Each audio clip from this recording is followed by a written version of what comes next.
大家好，欢迎收看慢说环宇，我是老茶。今天我们将一起翻开这本上古奇书《山海经》，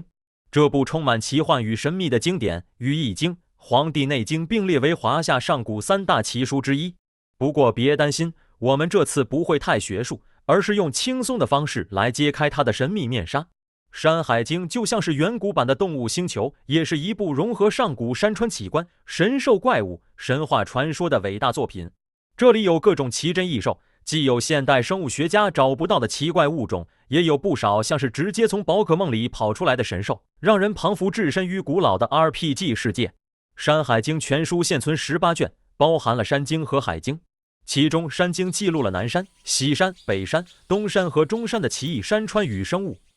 例如咆哮，这家伙长得像鹿，但头上却有翅膀，还能以雷声来震慑其他动物，感觉完全是个远古网红。再来是海经，它记录了四海内外的故事，其中的九婴有9个头，可以喷火喷水，简直就是上古版的超能英雄。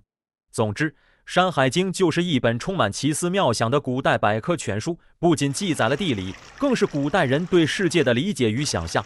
现在我们将深入山经的第1卷《南山经》，一起来看看那些奇异山川和神秘生物的故事吧。记得订阅、按赞、分享，还有留言告诉我你最喜欢的神兽哦。让我们带着好奇心和冒险精神，一起走进南山经，开始这场不可思议的旅程吧。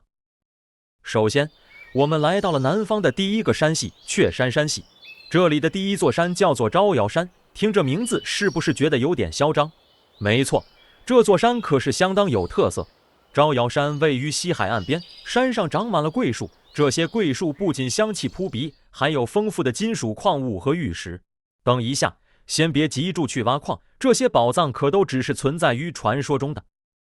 招摇山上还有一种神奇的草，叫做茱萸，长得像韭菜，但开着青色的花。这茱萸的功能也太厉害了，只要吃了它就不会感到饥饿，感觉可以在荒野求生里当宝物。除此之外，山上还有一种叫迷谷的树，长得像构树，但带有黑色的纹理，而且还会发光，听起来简直像是带灯笼的树，佩戴上迷谷就不会迷失方向，直接取代导航了好吗？这里还有一种野兽叫做生生，念起来有点像猩猩，长得也有点像猩猩，但它拥有一对白色的耳朵。生生既会爬行，又可以像人一样直立行走，吃了它的肉居然可以走得飞快，这让人不得不怀疑它的名字是不是真的跟猩猩有些关联。总之，这种动物看起来像是自带加速 buff， 很适合马里欧赛车啊。接着我们来到了唐庭山，这里距离招摇山东边300里。唐庭山上长满了眼目，这些眼目森林里住着很多白色的猿猴，感觉有种星际大战雪地场景的即视感。不过别让这些可爱的小猴子迷惑你，这里还蕴藏着丰富的水晶石和黄金，看来是个充满光彩的地方。继续往东走380里，我们到了园艺山，这里就真是满满的惊喜了。山上有各种怪异的野兽和蛇，尤其有一种叫腹虫的毒蛇，鼻子上还长住毒刺，这东西看起来就是在告诉你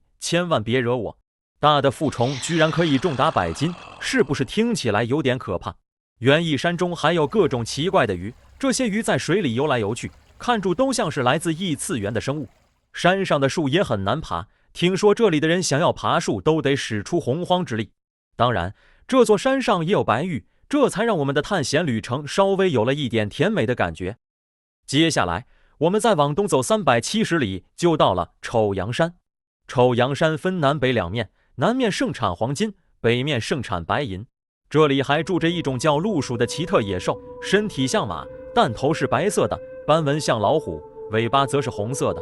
鹿鼠的叫声像人唱歌一样，如果有人穿上它的毛皮，竟然还能保证多子多孙，听起来真是大补之物啊。山上的怪水中有一种叫玄龟的奇异龟类，外形像普通乌龟，但有鸟一样的头和蛇一样的尾巴。玄龟叫起来的声音就像劈木头的声音，佩戴上它的龟甲还能治疗耳聋和脚底的老茧，简直是一种全方位保健神器。再继续往东300里，我们来到了底山。这座山上没有草木，但水流倒是很多，水里住一种叫鹿的怪鱼，形状像牛，但有蛇一样的尾巴，还长着翅膀。这鹿鱼有翅膀，这设定是不是有点太随性了？它们在夏天才会苏醒，冬天居然还会冬眠，吃了它的肉就能治臃肿病，实在是居家必备良药。再往东400里就到了丹元山，这座山非常陡峭，人类根本攀登不上去。这里住着一种叫类的野兽，形状像野猫，但却长住像人一样的头发。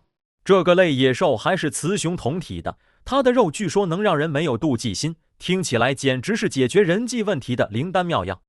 我们继续向东走300里，来到了鸡山。这座山盛产玉石，还住着2种异兽，伯夷和某种3头6眼的怪鸟。伯夷看起来像羊，但有9条尾巴，4只耳朵，眼睛还长在背上，穿上它的毛皮能让人变得无所畏惧。另一种鸟叫做长夫，有3个脑袋，6只眼，6条腿，吃了它的肉就能不再感到瞌睡，这可能是最强提神饮料的原料了吧。再往东300里，我们终于来到了青丘山，这里可是九尾狐的老家。九尾狐可说是古今中外无人不知的存在，9条尾巴，叫声像婴儿啼哭，但它也非常凶猛，可以吃人。当然，人也可以吃它，据说吃了它的肉就能百毒不侵。九尾狐的传说中说法纷纭，一方面有人说它邪恶，但另一方面又说可以辟邪。如果想听到更多关于九尾狐的故事，麻烦帮我在下方留言并点赞，我将另外做一集来聊九尾狐。